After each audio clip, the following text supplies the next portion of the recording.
नमस्ते दोस्तों। मैं तुषार जैन, अजय स्ट्रोमनी गुरु और तुषार ग्लोबल सर्विसेज से। क्या आपने नोटिस किया है कि ऑटो सेक्टर का दिग्गज महिंद्रा एंड महिंद्रा अपने 52 वीक हाई से लगभग 17% नीचे ट्रेड कर रहा है। जब स्टॉक गिरता है तो डर लगता है, लेकिन एक स्मार्ट इन्वेस्टर वही है जो वैल्यू को पहचाने। आज के इस वीडियो में मैं आपको बताऊंगा कि क्यों मैं एमएनएम पर बुलिश हूं और क्यों 3165 का ये लेवल एक बड़ी अपॉर्चुनिटी हो सकता है। इंटरनेशनल ट्रेंड से लेकर डोमेस्टिक रिजल्ट्स तक सब कुछ एनालाइज करेंगे इस डिटेल्ड रिसर्च नोट में। सबसे पहले बात करते हैं टेक्निकल्स की। एमएनएम फिलहाल 3165 के आसपास है। देखिए, इसका 52 वीक हाई 3839 था, यानी वहां से एक हेल्दी करेक्शन हो चुका है। फिलहाल स्टॉक 3152 से 3161 के एक मजबूत सपोर्ट क्लस्टर के पास है। अगर ये लेवल होल्ड करता है तो यहां से एक रिवर्सल की पूरी उम्मीद है। हालांकि शॉर्ट टर्म में स्टॉक 50 डीएमए और 200 डीएमए के नीचे है, जो थोड़ी वीकनेस दिखाता है। लेकिन अगर हम वीकली और मंथली टाइम फ्रेम देखें तो वहां स्ट्रॉन्ग बाय का सिग्नल बरकरार है। अग्रेसिव ट्रेडर्स 3140 का एक स्ट्रिक्ट स्टॉप लॉस ध्यान में रखें। शॉर्ट टर्म में थोड़ा डिस्ट्रीब्यूशन है, लेकिन मैक्रो ट्रेंड अभी भी इंटैक्ट है। अब आते हैं सबसे मजबूत पहलू पे, फंडामेंटल्स। दोस्तों, एमएनएम ने Q4 FY26 में कमाल के नंबर्स पेश किए हैं। रेवेन्यू ग्रोथ, रेवेन्यू में 29% की साल दर साल बढ़ोतरी हुई है। प्रॉफिट, पीएटी में 42% का जबरदस्त उछाल देखा गया है।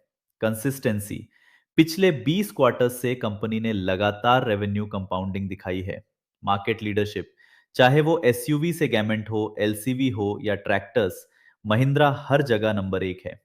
इनका ऑर्डर बुक इतना स्ट्रांग है कि थार और एक्सयूवी 7 सवोरो जैसे मॉडल्स पर वेटिंग पीरियड अभी भी बना हुआ है। आप सोचेंगे कि मारुति या hyundai क्यों नहीं?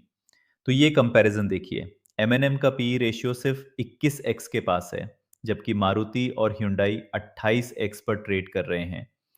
hyundai इंडिया का प्रॉफिट FY26 में 3.7% गिरा है, फिर भी वो महंगा है। वहीं एमएनएम 35% की प्रॉफिट ग्रोथ के साथ सस्ता मिल रहा है। मेरे हिसाब से इंडियन ऑटो स्पेस में ये सबसे बेहतरीन पीईजी प्ले है। इंटरनेशनल न्यूज़ की बात करें तो ग्लोबल ईवी ट्रांजिशन तेज हो रहा है और एमएनएम अपने नए ईवी प्लेटफॉर्म्स के साथ तैयार हैं।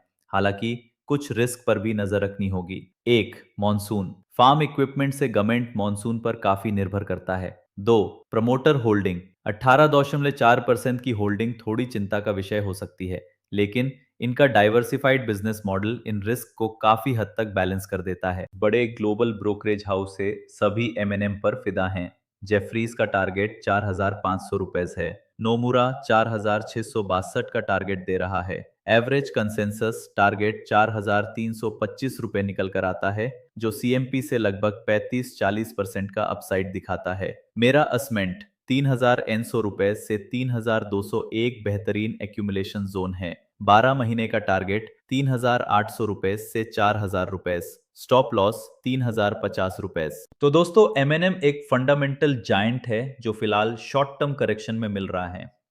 क्या आपके पोर्टफोलियो में ये स्टॉक है? कमेंट करके जरूर बताएं। इस तरह के डीप डाइव एनालिसिस के लिए हमारे चैनल अजय स्ट्रोमनी गुरु को सब्सक्राइब करें। याद रखें, ये एनालिसिस सिर्फ एजुकेशनल पर्पस के लिए है। निवेश से पहले अपने एडवाइजर से सलाह जरूर लें, क्योंकि मार्केट रिस्क के अधीन है। मिलते हैं अगले वीडियो में, तब तक के लिए धन्यवाद।